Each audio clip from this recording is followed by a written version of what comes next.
कहिलेकाहीँ म सोच्ने गर्छु कि यो संसारमा मान्छे सबभन्दा उत्कृष्ट जीव हो कि सबभन्दा क्रूर। आज म तपाईँहरूलाई एउटा यस्तो समाजको कथा सुनाउन गइरहेको छु जुन कुनै देश वा सहर होइन, एउटा अनौठो र डरलाग्दो जेल हो जहाँ मानव सभ्यताको असली अनुहार नाङ्गो रूपमा देखिन्छ।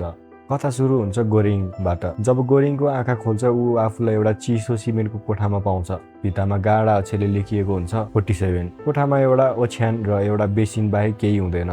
तर त्यो कोठाको बीच भागमा एउटा ठुलो अनौठो प्वाल हुन्छ जसलाई उसको रुम पार्टनर ट्रिमागासीले द पिट अर्थात् एउटा गहिरो खाडल भन्छ।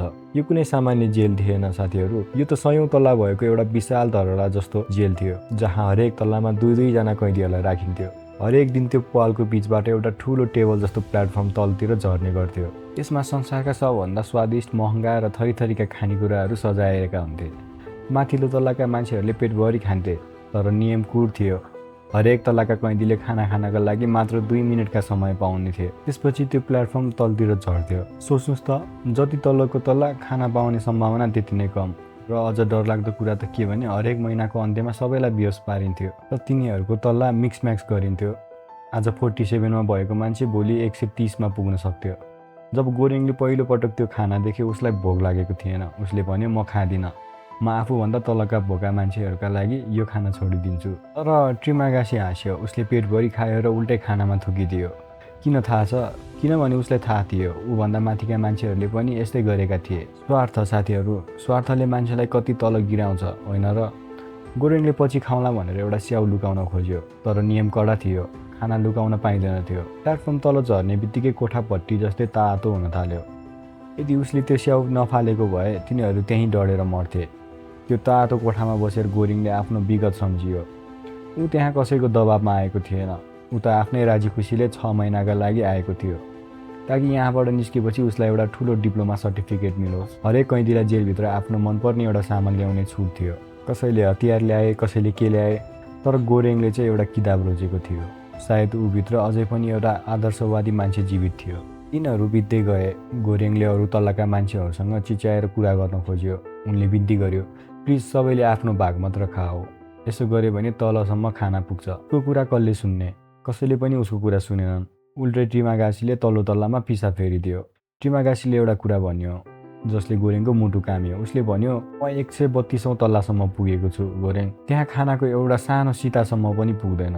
1 महिना त मान्छे भोकै बस्ला, तर लगातार 2 महिना तलको तल्लामा पर्यो भने मान्छे रहँदैन। उसले अगाडि भन्यो, मैले मेरो ज्यान बचाउन मेरो पुरानो रुम पार्टनरको मासु खाएको थिएँ। सभ्यताको खोल ओढेको मान्छे भोको अगाडि कसरी एउटा जनावर बन्छ? यो सुन्दा गोरिङ छाँगाबाट खसे जस्तो भयो। त्यही जेलमा एउटा मिहारू भन्ने नामकी एउटी युवती पनि थिइन्। उनी हरेक महिना त्यो खानाको प्लेटफर्ममा चढेर तलमाथि गर्थिन्। मान्छेहरू भन्थे उनी आफ्नो हराएको बच्चा खोज्दैछन् र आफ्नो बाटोमा आउने जोसुकैलाई पनि उनी मार्न तयार हुन्थिन् ताकि उनको बच्चा सुरक्षित रहोस्। एउटी आमाको मातृत्व वा भनौँ एउटा पागलपन। र अन्त्यतिर त्यो कालो दिन आउँछ। महिना सकियो, ग्यास छाडियो। जब गोरिङको आँखा खोल्यो ऊ 171औं तल्लामा थियो।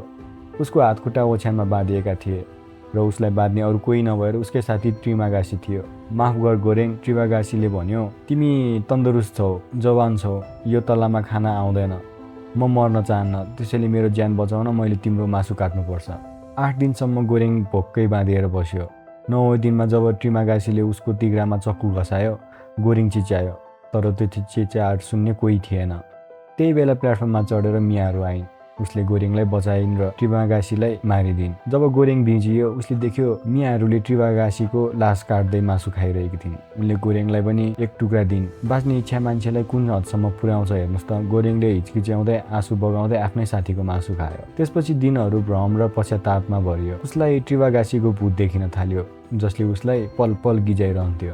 अर्को महिना गोरिङ 33औं तल्लामा पुग्यो। यसपटक उसको साथी थिएन। इमोगुरी उनी त्यही महिला थिइन् जसले जेल आउनु अघि गोरिङको अन्तर्वार्ता लिएकी थिइन्। उनी आफ्नो कुकुर बोकेर आएकी थिइन्। इमोगुरीले आदर्शका कुरा गर्थिन्।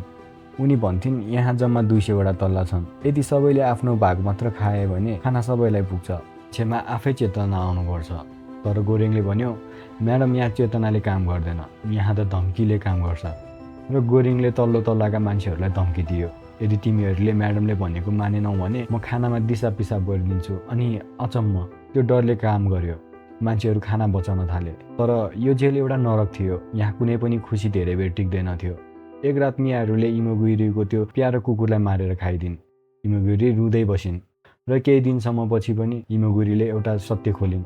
मियाहरूको कुनै बच्चा छैन गोरेङ, उनी एक्लै आएकी हुन् र यो जेलमा 200 होइन त्योभन्दा धेरै तल्ला छन्।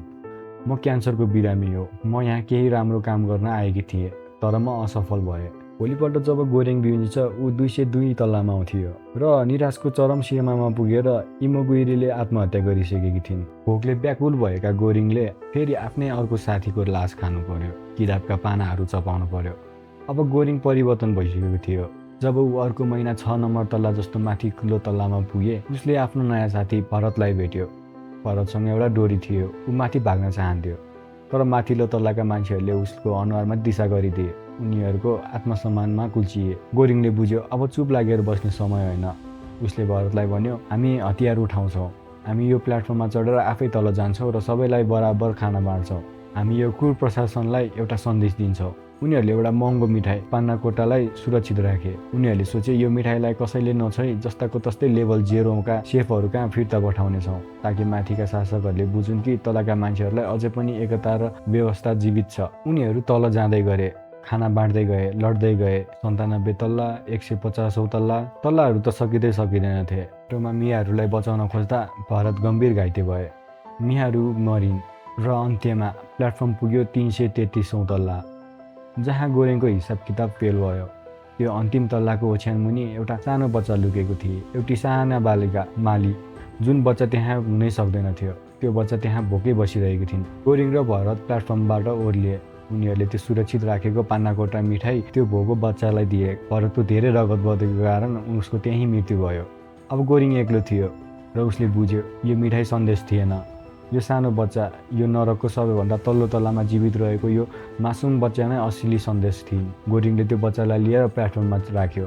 प्लेटफर्म अझै तल एउटा सुनसान अँध्यारो कोठामा पुग्यो। त्यहाँ ट्रिमागासीको भूत फेरि आयो र भन्यो, गोरिङ अब तिमी ओर्ल, तिमी यो सन्देश होइन, सन्देश त त्यो बच्चा मात्रै हो। गोरिङ प्लेटफर्मबाट ओर्लियो।